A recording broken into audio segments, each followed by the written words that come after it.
virtual sex has been celebrated as one of the ultimate form of oppression. Now, what is cybersex? Cybersex are content-related offenses which define as the willful engagement, maintenance, control, or operation directly or indirectly of any lascivious exhibition of sexual organs or sexual activity with the aid of computer system for favor or consideration. Now in this video, we're going to discuss to you about the types of cybersex, the issues of cybersex, the Republic Act 1175, the enforcement and implementation, the punishable acts and penalties, the issues, the effects, and the tips and ways to prevent cybersex. As the types of cybersex: the sexting, webcam sex, and teledildonics. So what is sexting? Sexting, often called as sex texting, entails sending a partner sexually graphic or suggestive messages, emoticons, and photos. When you're apart, sexting can be used to flirt, or it can be used to get things going when you're together. Webcam sex. It's exactly what it sounds like, webcam sex. Using communication methods like FaceTime or Skype, two or more people open webcams and engage in sexual activity with each other. Teledildonics. Vibrator that controlled through the internet or an app, for example, fall into this category. Teledildonics aims to offer stimulation at the distance, simulating the sensation of a partner's touch. Cybersex trafficking has increased in the Philippines as a result of the COVID-19 outbreak. Hundreds of thousands of cases of internet sex abuse were reported to the Philippine government between March and May of this year.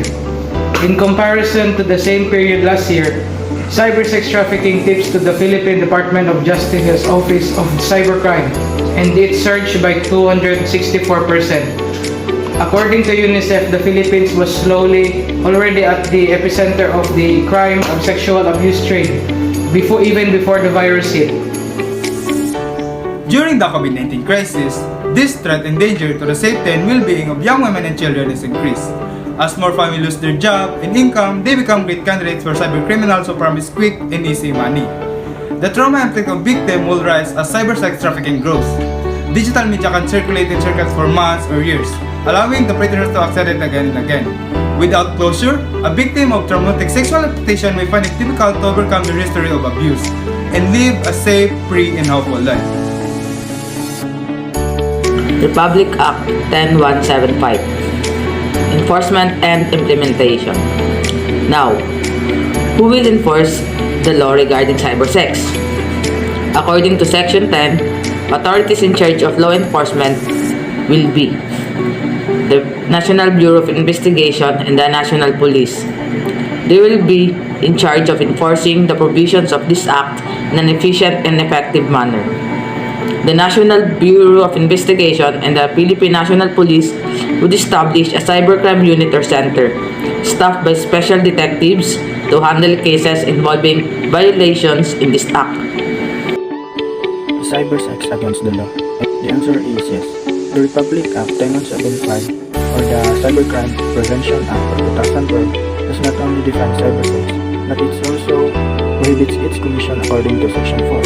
Cybercrime offenses of the same act. Any person found guilty of cybersex is subject to prison mayor or a fine of at least 200,000 pesos, but not more than 1 million pesos or both. Cybersex involving kids are punishable under the Act's provision on child pornography, where maintaining, controlling, or operating cybersex is a crime also punishable by Republic Act 9208. Effects of cybersex. Cybersex greatly affect our morality and sense of self-love. Adult cybersex addiction has many other effects on children and family as well, such as exposure to cyber porn, exposure to objectification of women, involvement in parental conflicts, lack of attention, extreme of parental preoccupation, an atmosphere of emotional trauma, marital separation, and divorce. According to Sexual Addiction and Compulsivity, journal that victim felt hurt, betrayal, rejection, abandonment, devastation, loneliness, shame, isolation, humiliation, jealousy, and anger, as well as loss of self-esteem.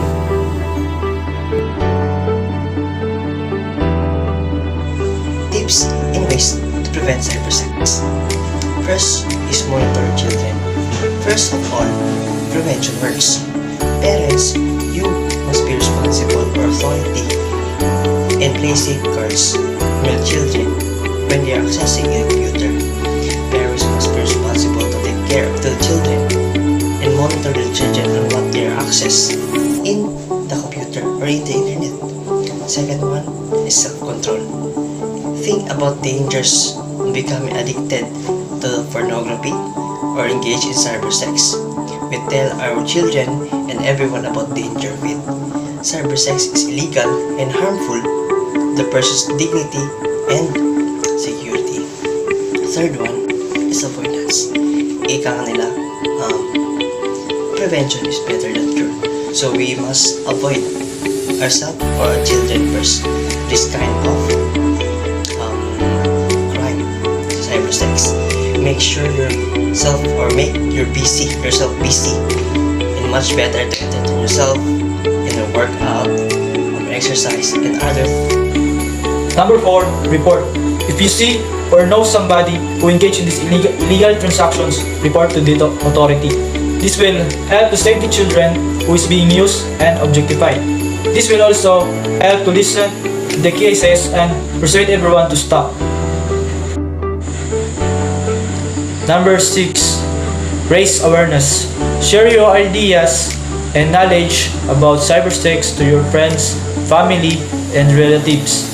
It will make people knowledgeable and might know the consequences of engaging to cybersex.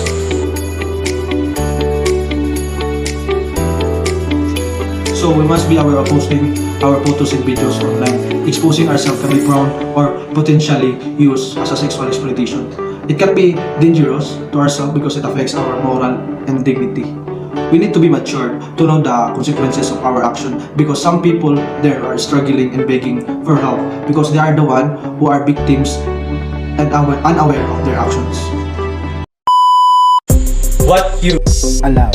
Is what will Continue. So please, Stop and avoid Cybersex. It is Dangerous.